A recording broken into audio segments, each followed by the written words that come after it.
श्रोता प्रेमियों, मैं राम सागर शास्त्री आप लोगों के समक्ष एक प्रसंग रखने जा रहा हूं, रानी पद्मावती की कथा।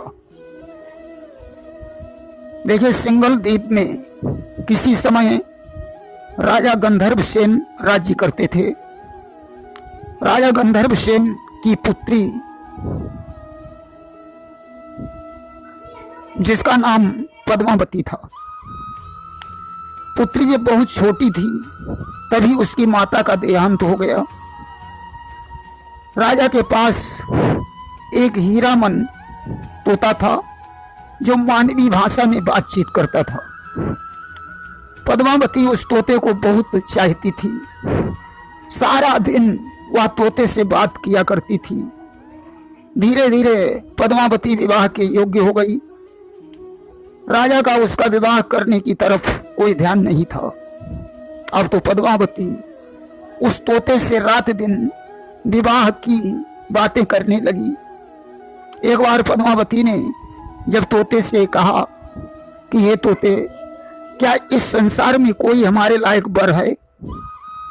तोते ने कहा, राजकुमारी, मैं तो पिंजड़े में बंद हूं।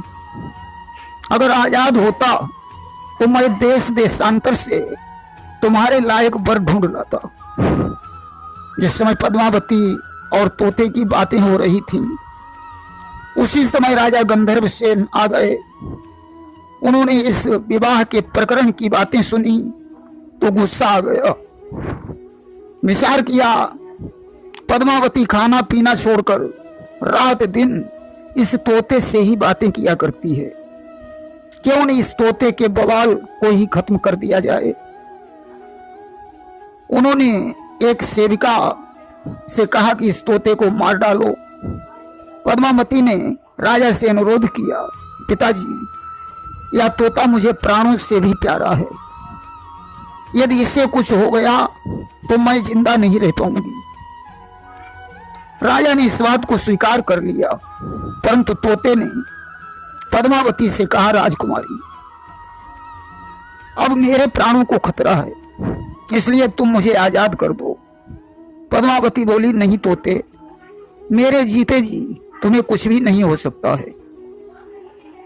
इस प्रकार तोता ठहर गया। एक दिन की बात है, पद्मावती सखियों के सहित मानसरोवर में स्नान करने चली गई। सखियों सहित वहां जल विहार करने लगी और इधर हीरामन पिंजड़े में बंद था।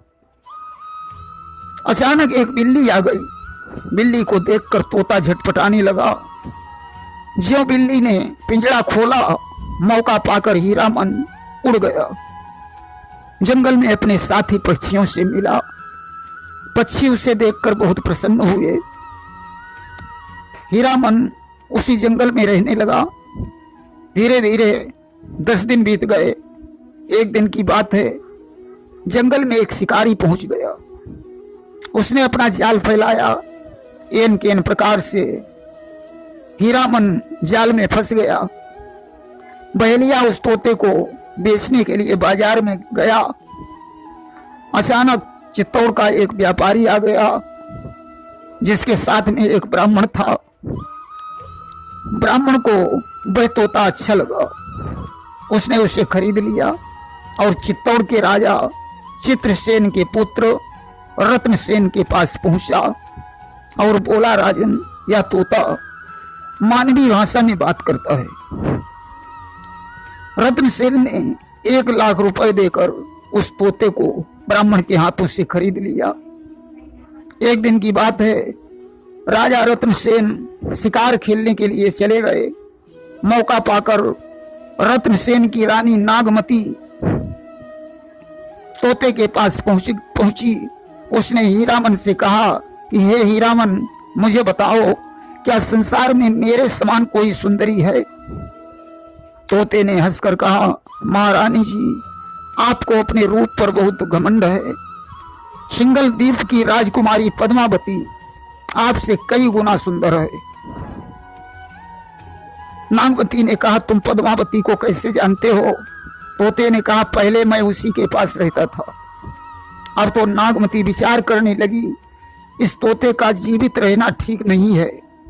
यह मेरे स्वामी रत्नसेन को पद्मावती के बारे में बताएगा तो उसके रूप की प्रशंसा सुनकर राजा मुझे छोड़ देगा और वह पद्मावती की तलाश में निकल पड़ेगा। उसने बांदी को अपने पास बुलाया और बोली, यह तोता मेरे वियोग का कारण बन सकता है, इसलिए तुम इस तोते को मार डालो। उसने विचार किया, अगर तोता नहीं मिला तो राजा मुझे मार डालेगा। अगर रानी नागमती का कहना नहीं किया तो यह कोड़ों से मेरी खाल खींच लेगी। इसलिए उसने तोते को छुपा दिया और रानी से झूठ कह दिया, मैंने तोते को मार डाला है। इधर राजा रत्नसेन जो शिकार खेलकर लौटे, उन्होंने रानी से कहा, तोता कहाँ है? रानी ने कहा, बांदी से पूछो। बांदी ने हकीकत बताई।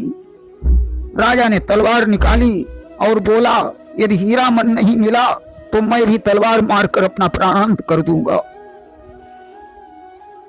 अब तो रानी ने बांदी से कहा कि अब क्या होगा? बांदी ने कहा, चिंता मत करो, हीरामन सुरक्षित है। उसने पिंजरे को लाकर राजा के सामने रख दिया। मौका पाकर राजा ने हीरामन से पूछा, क्या मेरी रानी नागमती से भी कोई अधिक रूपवती राजकुमारी है? तोता बोला, हाँ महाराज, पद्मावती तुम्हारी रानी से भी अधिक सुंदर है। राजा ने कहा, क्या तुम मुझे उसके पास तक पहुंचा दोगे? तोते ने कहा, आप निश्चिंत रहें, मैं सिंगल द्वीप की सारी रास्ता जानता हूं।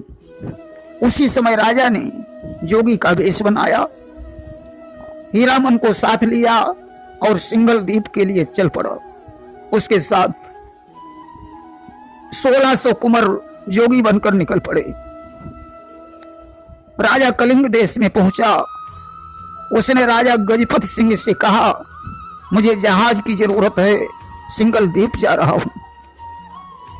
आज जहाज में बैठकर राजा 6 समुद्रों को पार करके मानसरोवर के टापू पर पहुंचा। टापू पर महादेव का एक सुंदर मंदिर था।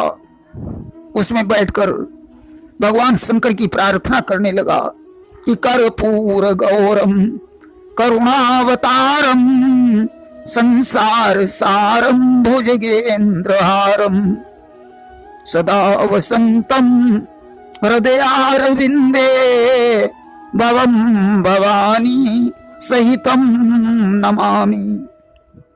उधर हीरामन राजा का संदेश लेकर पद्मावती के पास गया। हीरामन को देखकर पद्मावती की आंखों में आंसू भर आए।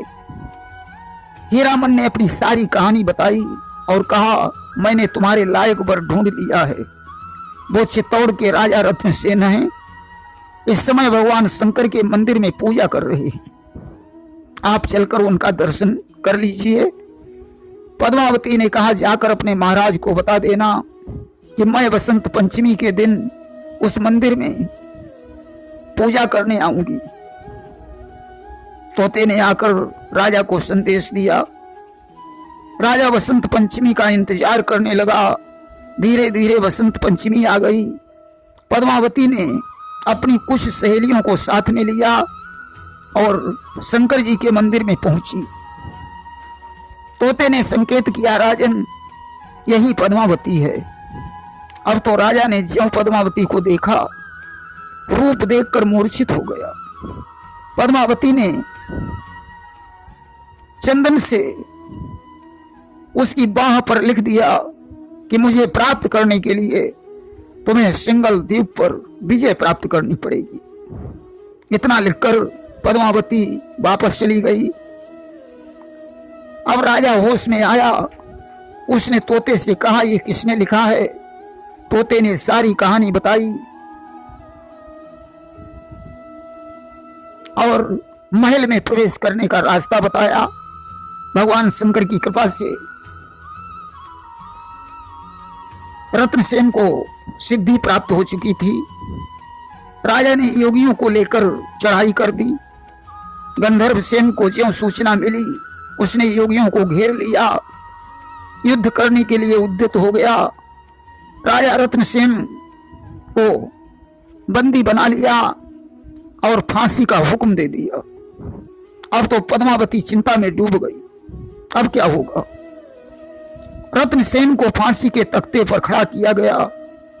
जल्लादों ने पूछा, तेरी कोई इच्छा है? तू किसी से मिलना चाहता है?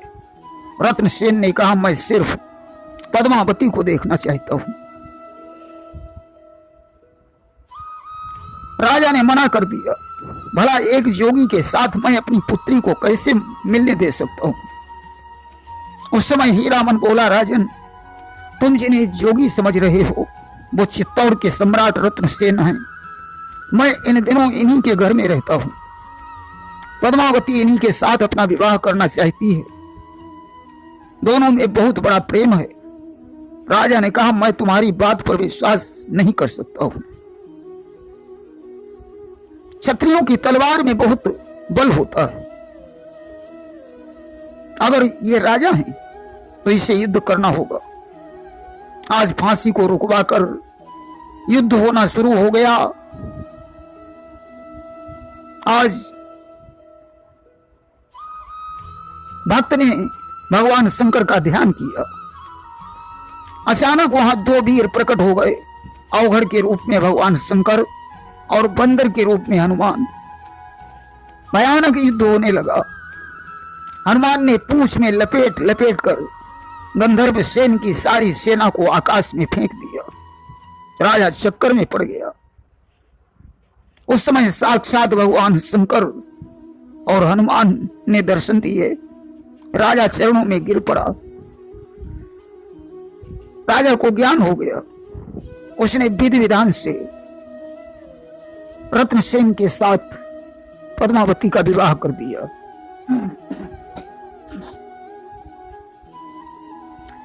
इधर नागमती चित्तौड़ का रास्ता देखती है कि नागमती चितौर पथ हेरा, पिए जो गए तिन की नन फेरा।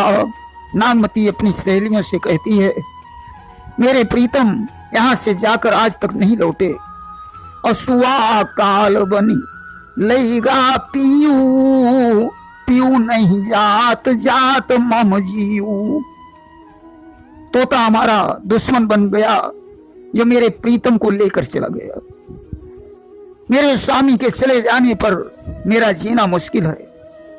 सखियां नागमती को समझाती है कि पाट महादेई ये नहारू और धरि धीरज चित चेत समारू। हे महारानी जी, धैर्य रखो, तुम्हारे स्वामी लौट कर जरूर आएंगे। इधर राजा रत्नसेन सिंगल द्वीप में ठहर गए। एक दिन की बात है, वे शिकार खेलने जंगल में पहुंचे। वहां पक्षियों के मुंह से उन्होंने नागमती के विरह का वर्णन सुना।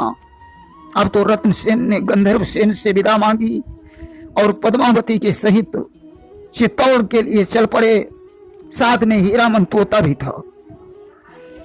रानी नागमती को सौतन देखकर बड़ा कष्ट हुआ, परंतु वह कुछ कह नहीं सकी। धीरे धीरे पद्मावती ने कमल सेन और नागमती ने नागसेन को जन्म दिया। राजा दो पुत्रों का पिता बन गया। राजा के दरबार में एक राघव नाम का पंडित रहता था, जिसके पास यक्षिणी सिद्धि थी। एक बार की बात है, राजा ने राघव से पूछा, द्विज कब है? राघव ने कहा, राजन, द्विज तो आज ही है। अब तो जितने पंडित थे सब राघव पर टूट पड़े। राजन, द्विज कल है, राघव आज कैसे बता सकते हैं? इस बात पर क्रोधित होकर राजा ने राघव को दरबार से निकाल दिया। अब तो राघव गुस्से में होकर अलाउद्दीन के पास चला गया। उसने अलाउद्दीन से कहा, जहां पनाह, पद्मावती आपके लायक है। संसार में इतनी सुंदरता दूसरी किसी स्त्री में नहीं होगी। जैसे भी बने उसे प्राप्त कर लो। अलाउद्दीन ने सरजा नामक दूत को अपने पास बुलाया और कहा, तुम मेरा संदेश लेकर राजा रत्नसेन के पास चले जाओ। दूत ने जाकर रत्नसेन को प्रणाम किया और अलाउद्दीन का संदेश पत्र दे दिया, जिसमें लिखा था कि पद्मावती मोहि नृप दीजय और संपत्ति अतुल हमारी लीजय।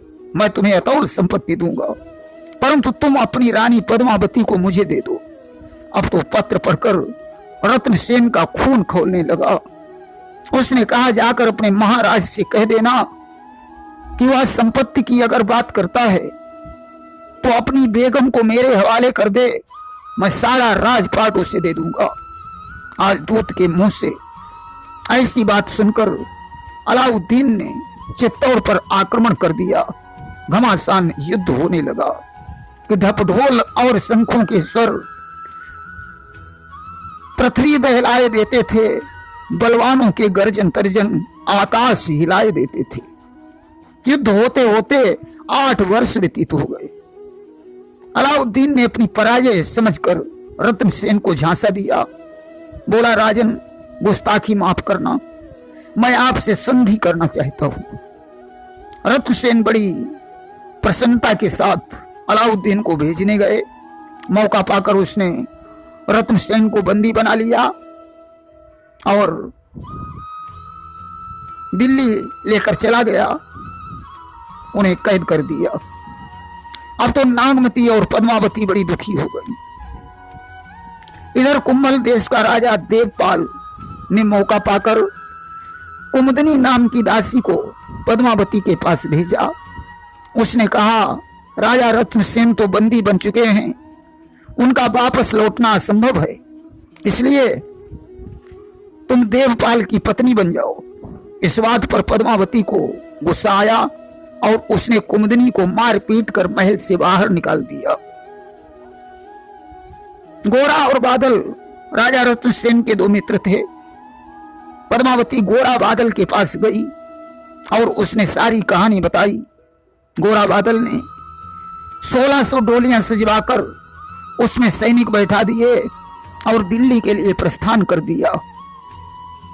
अलाउद्दीन के पास खबर भेजी, रानी पद्मावती अपनी 1600 दासियों के सहित आपकी सेवा में आ रही है, परंतु एक बार वह अपने पति रत्नसेन से मिलना चाहती है। अलाउद्दीन ने मिलने की आज्ञा दे दी। जो रत्नसेन को लाया गया, सारे सैनिक डोलियों से निकल पड़े। उन्होंने रत्नसेन को बंदी विमुक्त कर दिया और पद्मावती को लेकर भाग खड़े हुए। अब तो अलाउद्दीन की सेना उनका पीछा करने लगी, परंतु रत्नसेन जैसे तैसे चित्तौड़ में पहुंच गए। चित्तौड़ पहुंचने पर पद्मावती ने कुंभल के राजा देवपाल की बात बताई। रत्नसेन ने सोचा, चलो देवपाल से भी निपट लिया जाए। वह अकेले ही तलवार लेकर देवपाल के पास पहुंचा। उसने युद्ध के लिए ललकारा। दोनों के बीच युद्ध होने लगा। देवपाल की सांग से रत्नसेन घायल हो गया। घायल अवस्था में रत्नसेन जब वापस लौटे तो महलों में पहुंचकर उनकी मृत्यु हो गई। नागमती और पद्मावती दोनों विलाप करने लगी कि हा विधना तोरा काह बिगारा और जो अस आयु में दुख डारा, बिन पति कर मोर कहाँ ठिकाना, और यही ते तो अच्छा मरी जाना। आज दोनों पत्नियां राजा रत्नसेन की चिता के साथ सती हो गईं। देखिए, आध्यात्मिक दृष्टि से शरीर ही चित्तौड़ है, मन ही सिंगल द्वीप है, बुद्धि ही पद्मावती है, गुरु ही तोता है, जीवन ही नागमती है, शैतान ही राघव है और माया ही अलाउद्दीन है।